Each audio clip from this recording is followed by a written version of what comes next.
नमस्कार दोस्तों। आज का हमारा विषय है भारतेंदु हरिश्चंद्र। आधुनिक काल के निबंधकार, उपन्यासकार, नाटककार। आधुनिक काल के जनक भारतेंदु हरिश्चंद्र को ही माना जाता है। इनका जीवन परिचय और साहित्यिक परिचय आज हम पढ़ेंगे।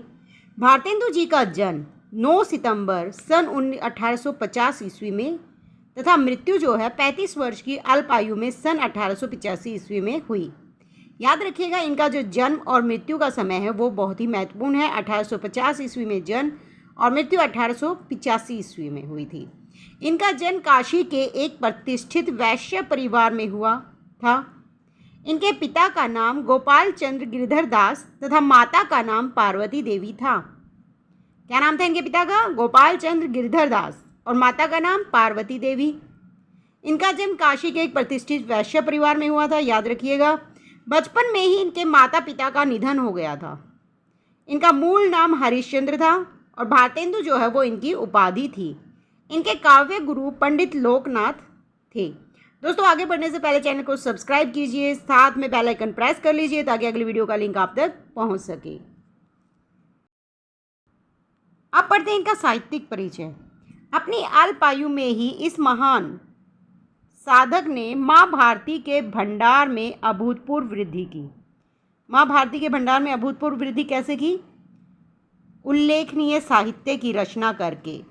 इन्होंने नाटक, उपन्यास, कहानी सभी प्रकार से काव्य रचना की थी, साहित्य रचना की थी। इनके वृहत साहित्यिक योगदान के कारण ही 1857 से 1900 ईस्वी तक का जो काल है वो भारतेंदु युग के नाम से जाना जाता है। हिंदी साहित्य में आधुनिक युग का प्रारंभ भारतेंदु हरिश्चंद्र जी से माना जाता है। किससे माना जाता है आधुनिक युग का प्रारंभ? भारतेंदु हरिश्चंद्र जी से। 18 वर्ष की अल्पायु में इन्होंने कवि वचन सुधा नामक पत्रिका निकाली। याद रखिएगा, सिर्फ 18 वर्ष की आयु में ही इन्होंने कवि वचन सुधा नामक पत्रिका निकाली। इन्होंने कवि वचन सुधा 1868 ईस्वी में, हरिश्चंद्र मैगजीन 1873 ईस्वी में, स्त्री शिक्षा के लिए बाल बोधनी 1874 नामक पत्रिकाएं निकाली। भारतेंदु जी की कविता में भक्ति भावना, श्रृंगारिकता के साथ साथ स्त्री शिक्षा, समाज सुधार, राष्ट्रीयता आदि का बेजोड़ संगम है। अतः जो भारतेंदु जी हैं वो बहुमुखी प्रतिभा संपन्न साहित्यकार थे। क्या थे? भारतेंदु जी बहुमुखी प्रतिभा संपन्न साहित्यकार थे। वे एक महान कवि, सफल नाटककार, प्रतिष्ठित संपादक और कुशल लेखक थे। इनकी रचनाएं थी, देखिए इनके मौलिक नाटक कौन कौन से हैं? वैदिकी हिंसा, हिंसा न भवति, चंद्रावली नाटिका, भारत दुर्दशा, अंधेर नगरी, सती प्रताप जो एक अधूरा नाटक था। ये पूछ लिया जाता है कि भारतेंदु जी का अधूरा नाटक कौन सा है, तो वो है सती प्रताप। विशेष्य विष्मोषधम, नील देवी, प्रेम जोगनी, ये इनके क्या थे? मौलिक नाटक। अब इनके अनुदित नाटक देखते हैं। अनुदित नाटक है विद्या सुंदर, पाखंड विडंबन, धनंजय विजय, कर्पूर मंजरी, मुद्रा राक्षस, सत्य हरिश्चंद्र, भारत जननी, दुर्लभ बंधु, रत्नावली। अब इनकी काव्य कृतियाँ देखिए जो बहुत ही महत्वपूर्ण हैं। प्रेम अश्रुवर्णन, प्रेम माधुरी, प्रेम तरंग, उत्तरार्ध भक्तमाल, प्रेम प्रलाप, गीत गोविंदानंद, सत्सई सिंगार, होली, मधु मुकुल, रास संग्रह, वर्षा विनोद, दान लीला, विनय प्रेम पचासा, प्रेम फुलवारी, बकरी विलाप, राम लीला, तन्मय लीला। ये दोबारा से रिपीट हो गया। ये थी इनकी काव्य कृतियाँ। दोस्तों, आगे बढ़ने से पहले चैनल को सब्सक्राइब जरूर कर लीजिए। वीडियो अच्छी लग रही है तो लाइक शेयर ज़रूर कीजिएगा। देखिए आगे इनके उपन्यास कौन कौन से उपन्यास हैं?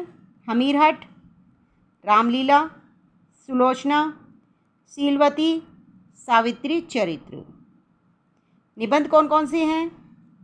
सबे जाति गोपाल की, मित्रता, सूर्योदय, जयदेव, कुछ आप बीती, कुछ जग बीती, बंग भाषा की कविता, ये इनके निबंध संग्रह हैं। इनके इतिहास ग्रंथ कौन कौन से हैं? कश्मीर कुसुम, बादशाह दर्पण, ये जो है वो इनके इतिहास ग्रंथ हैं। इनके बारे में कुछ महत्वपूर्ण जानकारी भी हैं जो याद रखने योग्य है और जिनसे प्रश्न बनते हैं। देखिए सभी इनके कृतियों के बारे में जो कुछ पॉइंट हैं। पहला पॉइंट, चंद्रावली नाटिका में प्रेम के आदर्श का निरूपण है। याद रखिए कि चंद्रावली नाटिका में क्या है? प्रेम के आदर्श का निरूपण। नील देवी ऐतिहासिक नाटक है। ये पॉइंट पूछ लिया जाता है कि किसमें क्या है या कौन सा ऐतिहासिक नाटक है। भारत दुर्दशा में देश की दशा का चित्रण है। क्या है भारत दुर्दशा में? देश की दशा का चित्रण। विशेष्य विश्वमोत्सव में देशी रजवाड़ों के षड्यंत्रों का पर्दाफाश किया गया है। क्या है विशेष्य विश्वमोत्सव में? देशी रजवाड़ों के षड्यंत्रों का पर्दाफाश किया गया है। प्रेम जोगनी में धार्मिक पाखंड का चित्रण है। प्रेम जोगनी में क्या है? धार्मिक पाखंड का चित्रण है। दोस्तों याद रखिएगा, आपको सबसे ज़रूरी चीज़ें, एक तो इनका जन्म, इनकी मृत्यु याद रखनी ज़रूरी है। इनके पिता का नाम क्या था? इनके काव्य गुरु का नाम क्या था? साहित्यिक परिचय में इनकी पत्रिकाएं कौन कौन सी थी, कब निकली थी, कृतियाँ कौन कौन सी थी, मौलिक नाटक कौन से थे, अनुदित नाटक कौन से थे, उपन्यास, निबंध, इतिहास ग्रंथ, ये सभी याद करने आपके लिए बहुत ज़रूरी हैं। और चंद्रावली नाटिका में क्या है, भारत दुर्दशा में क्या है, विशेष्य विश्वमोत्सव में क्या है, ये सब भी आपके लिए याद रखना बहुत ज़रूरी है। दोस्तों वीडियो अच्छी लगी है तो लाइक शेयर कीजिए, चैनल को सब्सक्राइब करना ना भूलें, बेल आइकन प्रेस करना ना भूलें। धन्यवाद।